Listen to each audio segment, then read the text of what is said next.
بسم اللہ الرحمن الرحیم۔ سبق نمبر 16۔ اشعار ذوق۔ کسی بے کس کو اے بے دادگر مارا تو کیا مارا، جو آپ ہی مر رہا ہو اس کو گر مارا تو کیا مارا۔ نہ مارا آپ کو جو خاک ہو اکسیر بن جاتا، اگر پارے کو اے اکسیر گر مارا تو کیا مارا۔ بڑے موذی کو مارا نفس امارہ کو گر مارا، نہنگو اژدہاؤ شیر نر مارا تو کیا مارا۔ ہنسی کے ساتھ یاں رونا ہے مثل قلقل مینا، کسی نے قہقہا اے بے خبر مارا تو کیا مارا۔ گیا شیطان مارا ایک سجدے کے نہ کرنے میں، اگر لاکھوں برس سجدے میں سر مارا تو کیا مارا۔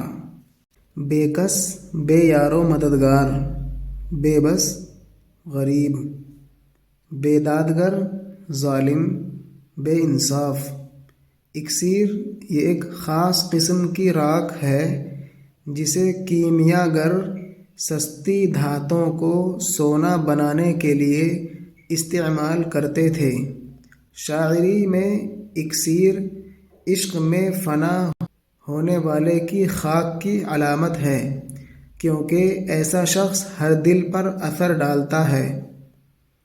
یہ حوالہ لکھا ہے فرہنگ ادب اردو، صفحہ نمبر 29۔ یعنی جو انہوں نے اکسیر کی تعریف کری ہے، یہ فرہنگ ادب نامی ایک کتاب ہے جو اردو زبان میں ہے، اس کے صفحہ نمبر 29 پر یہ تفصیل لکھی ہوئی ہے۔ یہ کہنا چاہ رہے ہیں پارا ایک سیال دھات کا نام ہے جو سفید وزنی اور بے قرار یا متحرک ہوتی ہے، تنہا آنچ پر نہیں ٹھہرتی۔ سیماب اکسیرگر کیمیا بنانے والا، نفس امارہ شر کی جانب مائل کرنے والا نفس، گناہوں پر آمادہ کرنے والا قلب، شہوات پر اکسانے والا دل، نہنگ مگر مچھ ناکا، اژدہا بڑا اور موٹا سانپ جو شکار کو اپنی لپیٹ میں دبا کر کچل دیتا اور سالم نگل جاتا ہے۔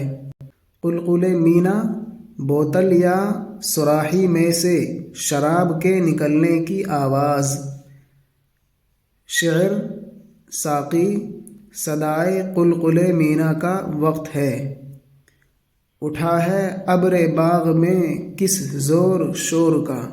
دل بدخواہ میں تھا مارنا یا چشم بدبی میں، فلک پر ذوق تیرے آہ اگر مارا تو کیا مارا۔